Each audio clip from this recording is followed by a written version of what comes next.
know this time is hard. I know this time is not easy for you, but we've got to stick through. You probably miss your friends, the ones you saw. Come io sono il sindaco di questa città, in questa città il decreto lo faccio rispettare io. Quindi, se ne devi andare a casa adesso, non voglio le scuse. Tutti, dovete stare tutti a casa.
Bow, bow, bow, bow, bow, bow, bow, bow, bow, bow, bow, bow, bow,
holiday? You could read, catch up on TV, go on a run, murder your friend, bury the body, lie to police, make a getaway. I do that. Road work ahead? Yeah, I sure hope it does.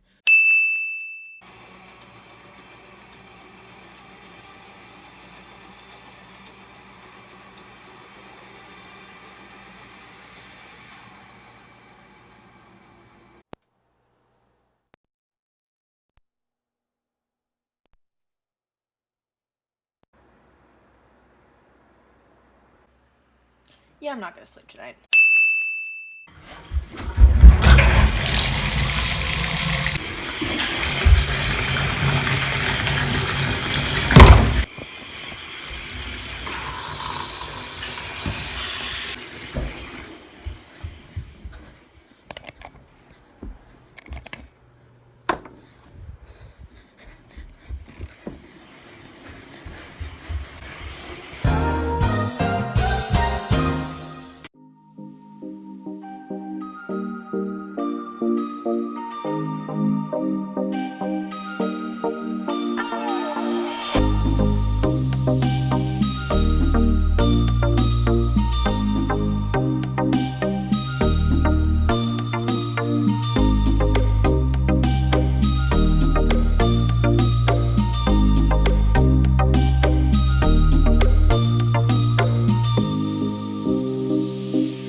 What am I supposed to do in quarantine?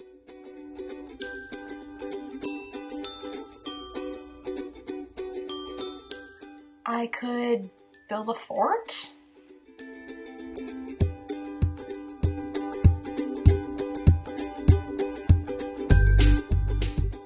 I could hang out in that fort.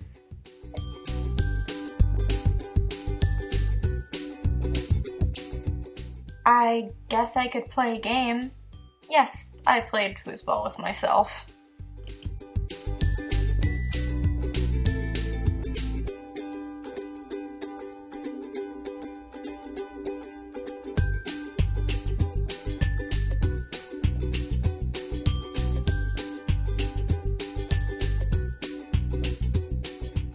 I could hang out with my cat.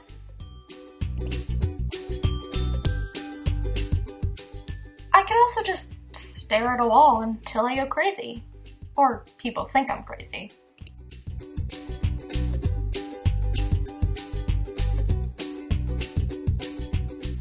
I guess I could shoot a nature documentary. Small. I am small. In this big world, I am as small as a bug compared to the earth with mountains and oceans. Well, I am a bug. The Deep Thoughts Caterpillar. Who's talking? In quarantine, this small creature thinks deep thoughts like, is the ocean just a big lake? And, am I just a character in a film? Forget that last one. He seems to be catching on to reality. Am I in a nature documentary? Cut. Wait, no, I need to know. Is a hot dog a sandwich? Well, That was interesting. Well, anyway, I guess I could doodle. I guess I could play another game with myself. D4. D4. That's a miss. Dang it. F3. Hit. Dude, how are you so good at this game? I don't know. I guess I'm just a natural. I could do all those things, but I think I know the best thing to do. Keep sleeping.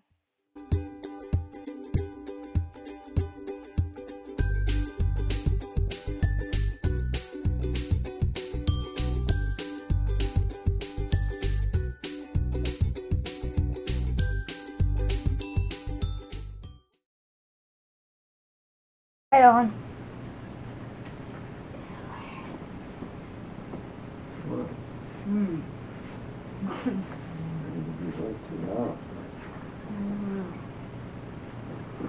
Oh. Owie. I'm cracking my back.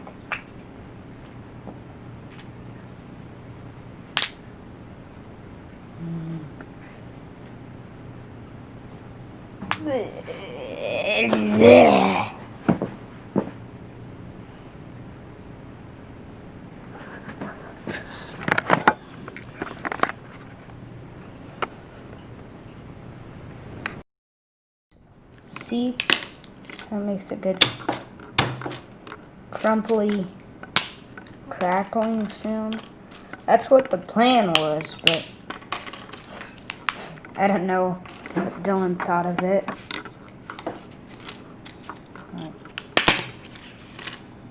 And I still have another piece, so I could do it later when he wakes up. Probably do it anytime I want, really. I don't know, but I was just doing it because he's like asleep. Maybe a little bit later I'll try it when he's more awake-ish.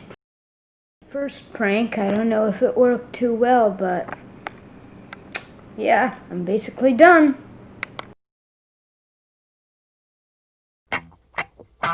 Okay, staring contest, starting now.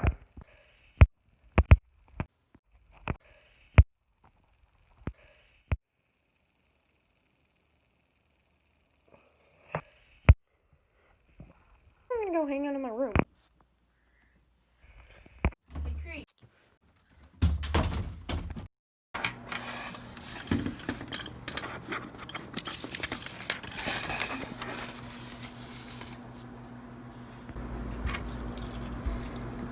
Dear Mr. Trump, what in the world have you been doing? Seems about right.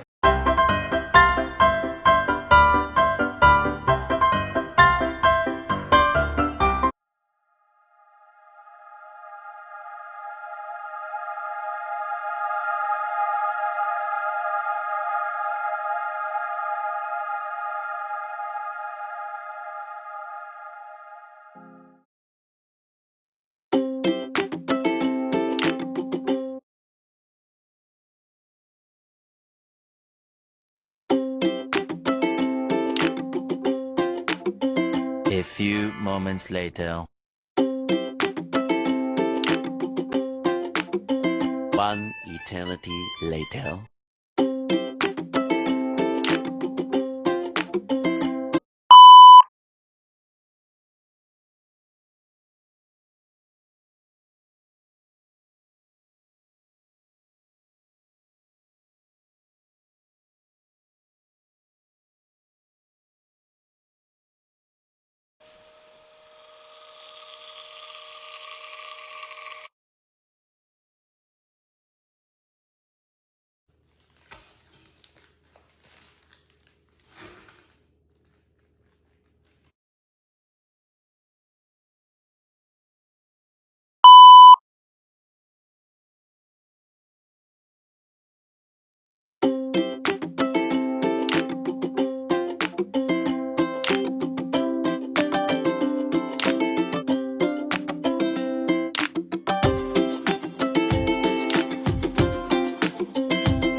Meanwhile.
Well, of course, I know I'm in the bullseye. I'm 83, and I've had a triple bypass, so I know that if I get touched, I'm a statistic. But as to feelings, that's very different. I'm enjoying the extra time with my family, actually, and I'm enjoying the fact that the pace has slowed down a little bit, except at work where it's sped up a lot. But I'm enjoying the fact that the world is just taking a break, except for the business world, which is in a terrible state of panic attack and knicker twisting. As you get older, you get more philosophical, and you discover that as you know that your time is shorter, it becomes more valuable. But you don't know how much time you have left. So what you do is you make, well, this is how I'm feeling, is to make time count more. It was very, very, very hectic for the first month or so. And then it was just sort of very hectic for the next month. And right now things have calmed down a little. We're doing a lot of kids programming for the summer since, as you know, there aren't lots of summer camps and things like that happening. The best thing that we can do now is realize that the way we're living right now is the way we would need to live if we wanted to achieve our global climate reduction goal. So, like, I think that what needs to happen isn't what's going to happen, because the best advice, nobody has all the answers, but the best advice is from people who have studied this issue to the extent that we know anything about it. But those people are disregarded by a sufficient number of people who view it as a different issue. They view it as either their personal freedom or as a political issue. The best thing to me is sort of a combination of things. It's number one, paying really close attention to public health recommendations, and that means wearing masks and continuing to maintain social distance in terms of how the public health office recommends that. I think the idea is, and I think what has to happen is, all we can do is try to minimize the damage. Those who behave rationally, those who behave irrationally will make it or not, and spread it or not. And it's one of those things where you have to wait and see the outcome. It's like a war. You don't know what the outcome is going to be. So in terms of what we need to do, there's no clear answer, because I don't think human nature is going to permit a clear answer. It's going to be messy. I think in terms of what should happen is simply not what's going to happen, because that's not the way humans are built. A month ago, that was our pace of life, like almost no travel, almost no driving around, working from home. That would be what we would need to achieve to achieve our climate, carbon reduction goals. Well, I think a lot of people have gotten kind of bored or frustrated with having to follow those rules, and they've stopped following them, and I think that they really need to get back on track. People just have to remind themselves every day to be really nice to themselves and to each other, because when people get frustrated, it's easy to get frustrated with people around you, or even get frustrated with yourself and be really hard on yourself. And so what I think it's super important to, for all of us to be reminding ourselves, like, if I feel a little cranky, or maybe if I feel like I didn't do as good of a job on something, or maybe I'm just really tired and I should be going out and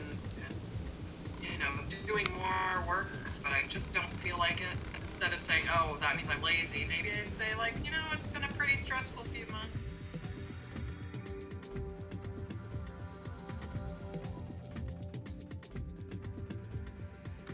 Yes and yes. I don't think there's anything that we could have done to prevent it entirely.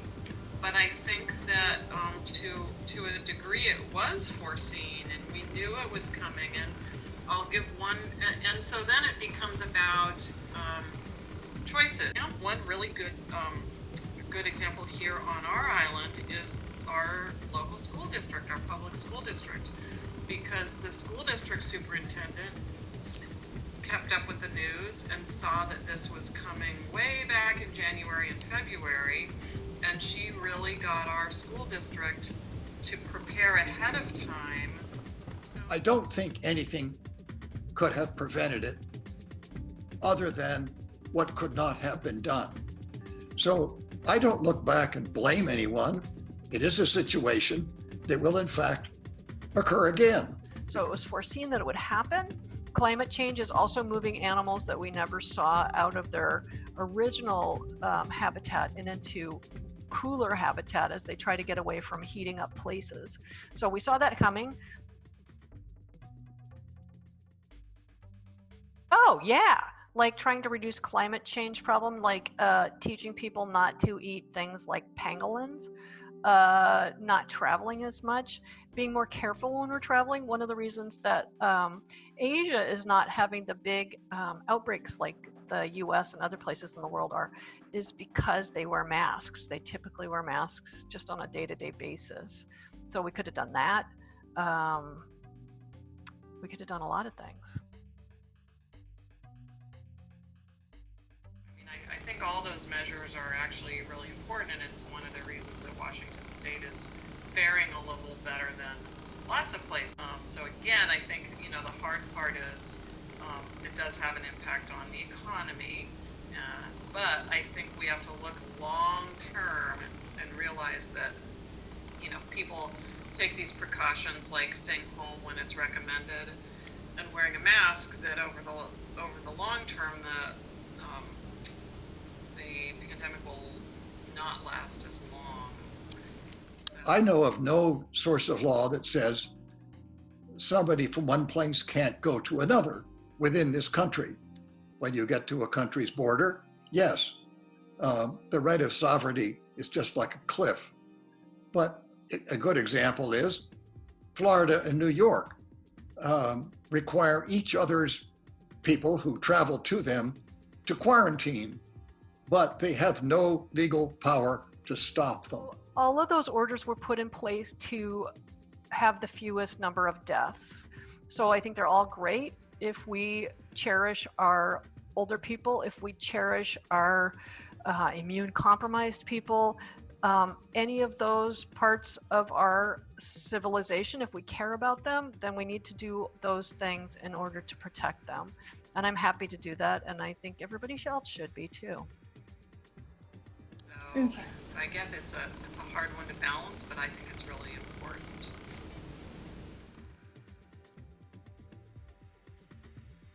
Oh my God, there's so many things. I know lots of people have cleaned out their house quite a bit, and I know lots of people are gardening and enjoying that, reading books, getting caught up on that sort of thing. Maybe go for a walk with someone, maintaining a reasonable amount of distance, but have some social interactions like that. Those are the main things. It gets hard after a while. Everybody talks about, they wish they could, have a time like this where it's kind of like on vacation and you have all this free time, but I think everybody's learning that it gets tedious after a little while. You have to figure out for each type of person what the best solution is. And so it would probably take an hour to list the types of people, the types of issues, the stage of maturity they're at, whatever that is, the direction they're going, whether outward or inward people. And each one would have to be custom tailored, just exactly like clothing. People are in that way that different. So one size doesn't fit all, and I can't give a simple answer. You can do art, you could dance, you can talk to your family on the phone, you could start a little business. You could garden. A lot of people are doing victory gardens right now, planting little gardens so that they can supplement what they can get from the store with fresh veg. You could volunteer. There's a lot of Zoom volunteering that people can do. I'd say the thing that's keeping me the most sane right now is the fact that my job is basically the equivalent of 13 to 16 hours a day of volunteer work. I mean, I'm getting paid for it, but it is counseling for businesses and just helping out. And that keeps me sane in terms of work. Another thing that's keeping me sane is spending a lot of time with a family, just having some family time.